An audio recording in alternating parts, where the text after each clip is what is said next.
Sveiki, mano brangus sekėjai. Turiu vieną gerą žinią ir naujieną. Vakar buvau Ukmergės turguje, ūkininkų turguje, su savo bičiuliu Felixu. Ir Felixas mane supažindino su ūkininku Antanu. Antanas šiai dienai turi virš 300 galvijų, to prasme jaučių, nežinau kokios rūšies, bet tikrai neblogi jautai, labai skani mėsytė. Tad pas jį nusipirkau ir jautienos, ir kiaulienos nusipirkau, bet svarbiausia, nusipirkau kiaulės galvą, pusę kiaulės galvos. Ir šiandien aš jums parodysiu, kaip ją užsimarinuoti, išsikepti ir skaniai žinoma suvalgyti. Kągi, pirmin. Štai guli mūsų nuostabioji kiaulės galvytė, aš tik tai puselę kepsiu sausi. Ir mums reikės, kaip matote, kiaulės galva. Taip, reikalingas bus įrankis badiklis, kurį aš pats irgi pasigaminau. Česnako šviežios skiltelės. Čia yra sumalti 5 rūšių pipirai. Lauro lapas, daugiau nieko. Jo, 5 rūšių pipirai ir lauro lapas. Druskytė, natūralus medutis skystas, na ir šlakelis romo.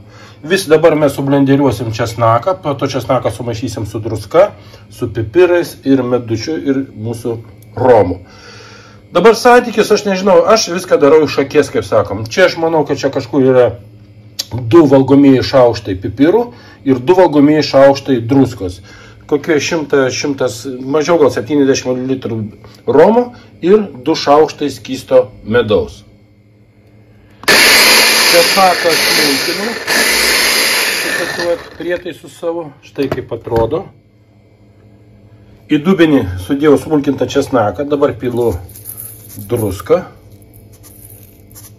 jo visą vis dėlto. Pipirus, gal pipirų, žinokit, užtektų ir 1 šaukšto, tikrai užteks. Medutį, porą šaukštų.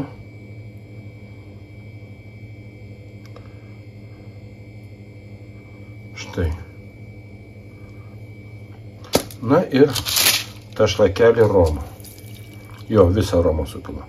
Dabar mums reikia gerai viską išmaišyti. Aš turbūt ne su šaukštu tą padarysiu, o su ranka. Ir dar žinote, paskutinę minutę aš sugalvojau ir įdėsiu šaukštą Dijon garstyčių. Jos tikrai nepamaišys. Nu va tiek maždaug va. Ir dar sėki, ne, šiek tiek dar daugiau. Žodžiu, vieną gerą šaukštą, nes aš ir filmuoju, man sunku paimti, vieną gerą šaukštą Dijon garstyčių. Ir dabar viską gerai išmaišau. Marinadas paruoštas, kaip matote, su Dijon garstyčių. Ir ką dabar? Dabar jau nesimato, bet matot, skilutės ir aš, kadangi vieną ranką negaliu ir filmuoti, ir badynės reikia prilaikyti, tai aš išbadžiau, nežinau, matosi, nesimato, išbadžiau, matosi tos skilutės.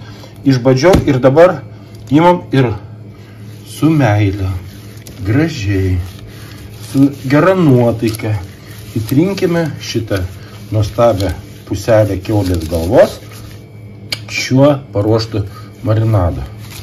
Dar, mėlyjei, kaip matote, aš pasiklojau foliją ir ant folijos kepimo popierių. Tai būtina. Ir dabar mes jį gražiai šitą galvą, ją suvystysim į šitą popierių. Aišku, dar reikia ir ausytę įkišti, dėti mūsų prieskonių, kad gerai įsimarinuotų.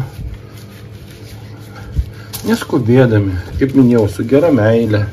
Nuostabi. O, kaip čia gražiai atrodo. Tada apversime ir dar kitą pusę. Štai. Apverčiam ir kitą pusę įtrinam. Lygiai taip pat. Tada suviniosime šitos patalus ir paliksime iki rytojaus. O rytoj tik tai nežinau, aš dabar kepsiu ar orkaitį, ar čia pas save ceche šitam konvekciniam pečiui, ar išvis lauke ant griliaus. Spręs rytoj, žiūrint, koks rytoj oras bus. Jeigu nuostabus oras bus, tai ko gero gal ir laukia. Na štai, viskas įtrinta, paruošta, dabar suviniosiu, suvystysiu ir paliksiu iki rytojaus. Paršelio galva supakuota, suvystyta ir kągi, brangiai, lauksime rytojaus. Rytojoj skanausim. Aišku, labai tinka, jeigu neturite, tai iš vakaro arba rytoj ryte nuvažiuokite į turgų, būtinai nusipirkite arba raugintų kopūstų, krienų arba raugintų agurkų. Žinokit, bus fantastiškai skanu. Tikrai, nu ką, iki rytojaus. Kadangi oro sąlygos nekokios, žemūžė neišeina iš kiemų, tai aš nusprendžiau galvą kepti orkaitį. Ką mes dabar darom? Spaudžiu įjungimą, nustatau būtinai ventiliatoriaus režimas, kaip matote, puikiai matosi, ne? Tuomet dedu 100, ne, čia reiškia ventiliatorius, o čia perstatau į 180 laipsnių. Aš matau, kad puikiai, va, tai toks turi būti režimas. Jungiu startą ir pašausiu. Tokioj pečioj, kaip buvo va, supakuota, taip ir pašausiu tą galvą mūsų į orkaitę. Štai. Dabar įjungiu ir 2 valandom palieku kepimą. Dabar yra 15:04, tai reiškia išjungsiu 17:04. Tačiau dar tada, kada jinai praeis 2 valandas, aš dar išimsiu iš folijos ir duosiu apskrudenti, kad odelė būtų traški. Praėjo beveik 2 valandas, na ir ką, bandysime išiminėti, nes tokie jau kvapai stiprus, seilė varva negaliu. Žiūrėsim, kas čia toliau. Na štai, išpakavau, dabar, matau, kiek sulčių susidarė. Apipilsiu susidariusiomis sultimis, čianais česnakiukas, tikrai labai skanu.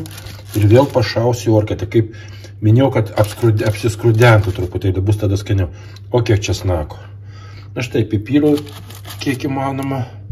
Ir pašausiu orkaitę. Dar kokiam pusvalandžiui, minimum. Praėjo dar 40 minučių.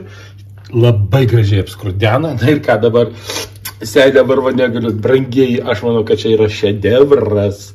Skonio šedevras. Na, išvaizda gal nelabai, ne visiems patiks, bet skonis turėtų būti idealus ir skanus. Kągi, skanaus, mėlyjeji mano žiūrovai.